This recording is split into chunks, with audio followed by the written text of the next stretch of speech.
All right, 2020 Utah muzzleloader deer is underway. About 6 miles to camp. Me and Chad go find us a buck or two. So our biggest challenge this year is gonna be the dryness and the heat. Very unusual. I've never actually seen oak brush like this die and have all the leaves fall off without turning colors. Been hunting elk last week. It's been so hot and dry, they haven't been coming out at all. So we know the odds are stacked against us without getting any weather, but hopefully some patience, persistence will pay off. Still got about 5 miles to go.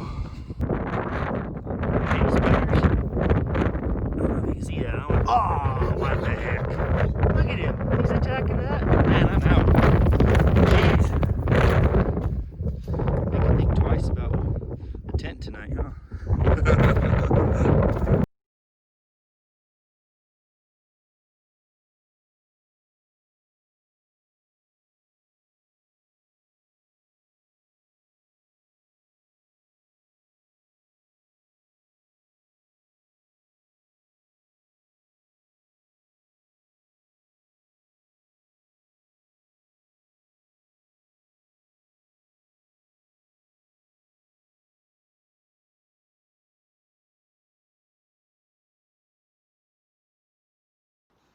All right, so we got into camp. As you saw, I got all set up. Got our water stashed in here.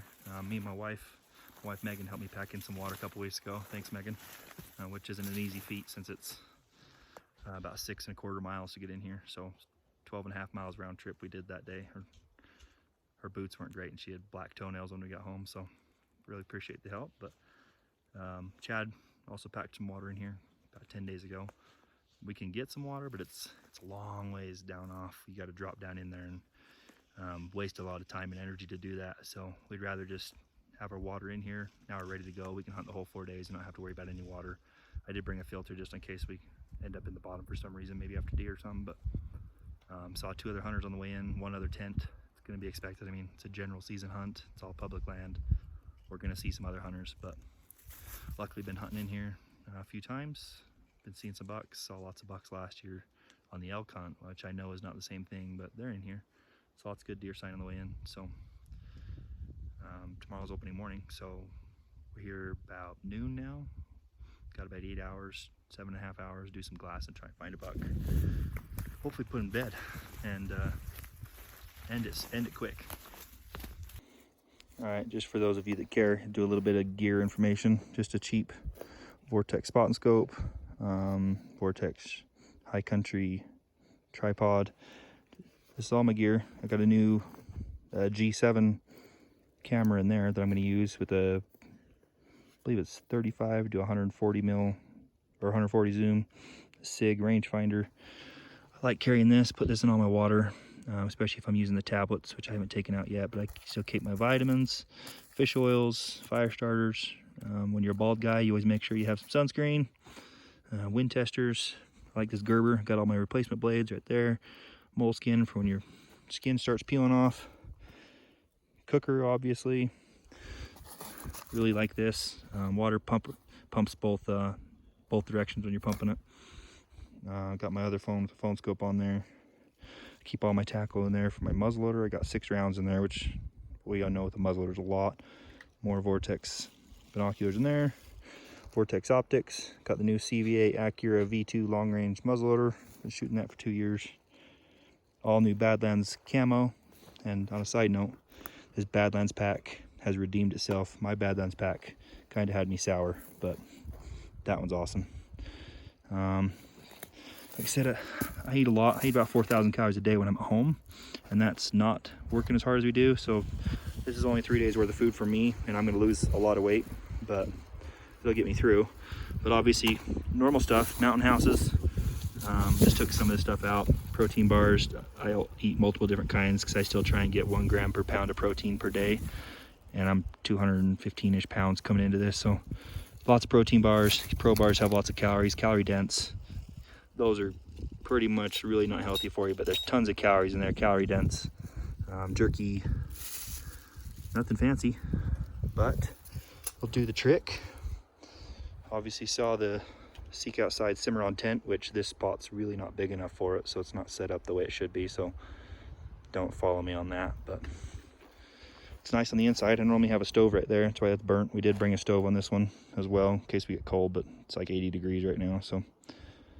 But it's nice setup between this tent, that pad, that sleeping bag, that pillow, it's still less than 10 pounds, so pretty much anybody should be able to tell you that. So that's it, nothing fancy, but it's enough. That's our first buck of the trip. He's only been in the shade for a few minutes, so he came up pretty quick. He's a 4x4, barely a 4 in the back.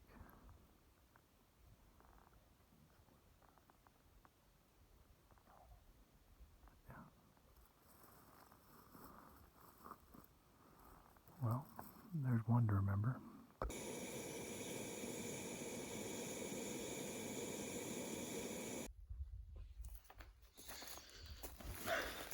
Chad says we don't have to worry about dinner tonight because he's got it covered.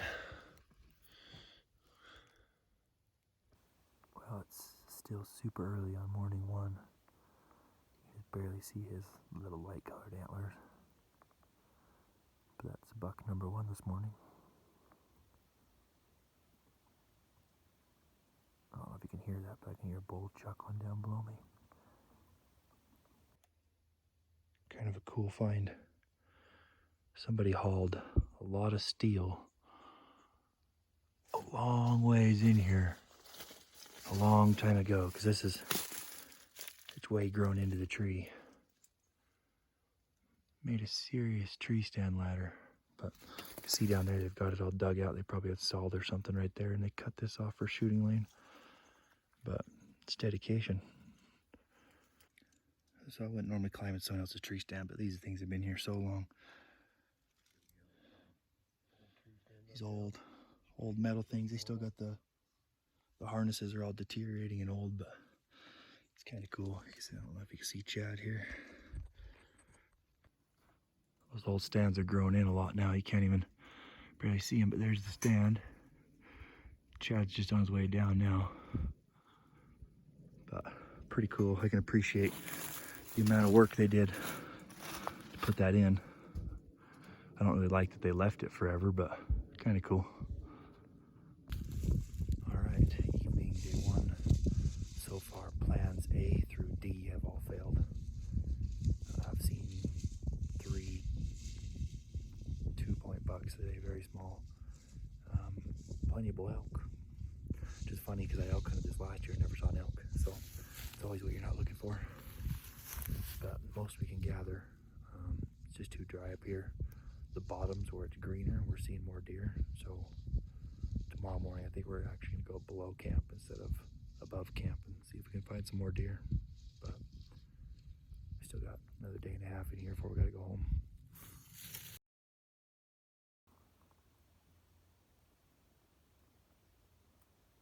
Well, that's the wrong species. There's a whole bunch of bulls bugling right now.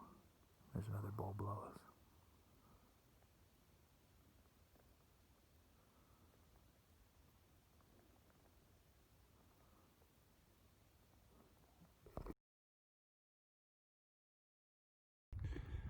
All right, mid-morning, day 3. Saw 6 does this morning and more elk, and officially seen more hunters than deer.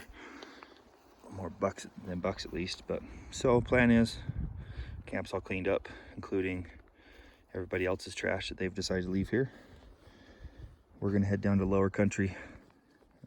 We parked my truck at one trailhead and Chad's truck a different trailhead. So we're gonna pack down towards his truck and hunt lower, see if we can find more deer. All right, good morning again. Had to go back to work for a couple days. It's now Tuesday, almost a week after the opener. I'm trying something different, as you can see. I got some permission to hunt some dry farms. I've been coming up here for probably 20 years, just messing around. Know the deer pretty well. Not usually a lot of deer, but Long story short, found some bucks. It was too late. They were about 40 yards as I came up over the ridge. Wind went straight down to them and busted them out. Couldn't get any video of it. It just happened too fast.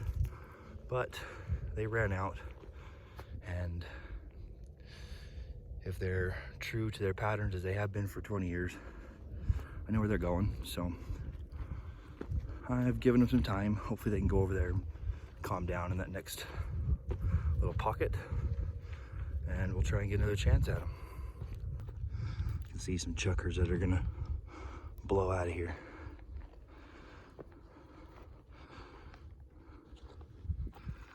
Oh, if I don't cover the screen, huh?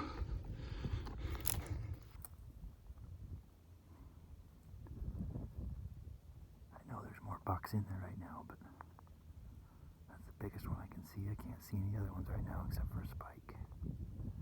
But they gotta be right below him. Alright, I got at least one buck spotted. I'm guessing it's gonna be all of them, but he's just the highest one I can see. He's 284 yards. I'm gonna try and get my spotting scope out so I can use the night scope, or try the phone scope. And I'd like to get within about 200 yards.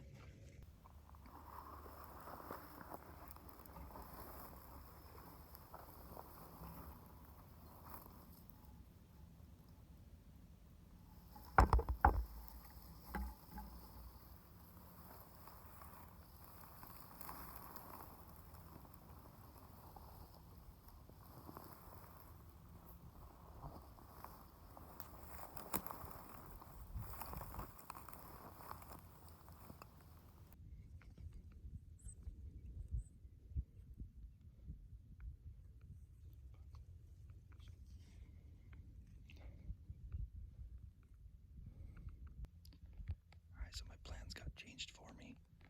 All the deer were bedded up here on this ridge, but they've dropped down where you can't see them now. But there's still one ridge in between me and them. So I'm gonna try to make it to that next ridge, but it's gonna be close. They were bedded here, but they've dropped down into that sliver. So I'm gonna try and get over on this next ridge and see if I can see them down in there. Alright, sorry this update is so late. I'm sure you're confused. So I got really close to those bucks, under 100 yards, crawling on my belly. Everything was right. I mean, had the wind right. I spotted a couple of does, a couple spikes that didn't have any idea I was there. And I was in close, just kind of waiting for one of the better bucks show themselves. Eventually, about 11 o'clock, so I was there for a little over 2 hours. 2x3 stands up, starts feeding around, starts feeding towards me, perfect, with a spike. But I was on my stomach, couldn't shoot over the vegetation that was ahead of me. So at some point, when I thought I could get away with it, obviously, I tried to get up onto my butt so I could shoot off my knees, use my knees as rests, because it was, you know, maybe 60 yards, close, archery shot. Spike caught me. Wind was right, so they didn't know what it was, but they knew something was wrong. So he started moving away, and he took the other buck with him. And I mean, they weren't really getting out of town. They weren't like running or bounding away, but they were leaving. You know, they knew something was wrong. So I took a hard, more than quartering away shot, hard angled shot. Probably not the best shot, but it was close. So I thought, you know, I'd have plenty of firepower penetration at that distance with that muzzleloader. So I took a shot, thought I missed, but went across the hill, and they again stopped, so I reloaded, took another shot, about 140-ish yards just off my knees, and again, just looked like a clean miss. So I did a little investigating around, didn't find any blood or anything. I mean, I didn't dig through it a lot, but I mean, I watched him for a good another couple minutes before he made it over the skyline. They still didn't really seem too spooked, didn't really seem what was good, seemed to know what was going on. But I decided not to shoot anymore because obviously I wasn't connecting, so felt like something might be running with my gun. But went and shot the gun again tonight, just getting back. So the gun is, I mean, it's not that far off, so just gonna chalk that one up as my error. Gotta aim small, I guess. Aim smaller.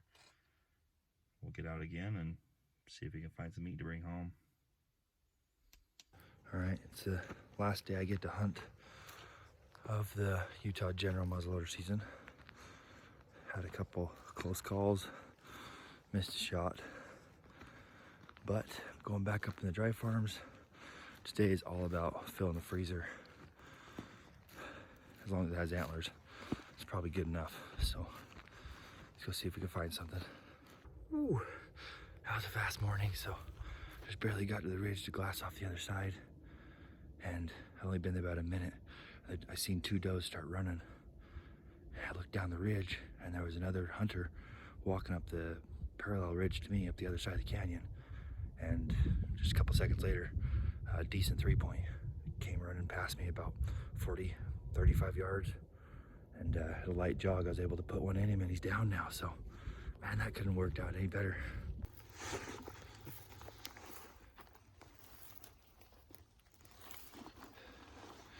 Pretty easy blood trail if I didn't see him anyways, huh? But good thing he's right up there. And he ran right down a road. How's that for convenient? All right, there he is. Well, that muzzleloader did serious damage, but effective. Oh, that's cool. Let's see here. It's pretty cool. Tagged out. Last day for me. All right, 2020 Utah general season deer is over.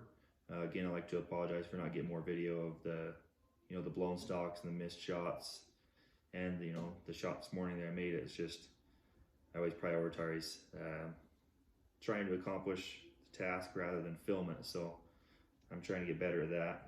My next hunt, stay tuned for that one, is gonna be my wife's elk hunt. So I'm gonna be filming it. It could be a lot easier for me to catch it all on video. But got the deer all back home. Got two nice racks of ribs. So what's convenient about where I killed the buck today is it made it easier to pack everything off the mountain. I mean, nothing went to waste. Got all the, the 4 quarters, obviously the backstrap, tenderloins, ribs, heart, liver, all the goodies. So it's already off the butcher. I'm gonna take care of some of this stuff myself. The ribs, the steaks, all that's really easy. I'm just gonna have them do some pastrami and stuff for me. So again, thanks for following along. Make sure you subscribe. Check out some of the other videos. There's gonna be a lot more coming. And until next time.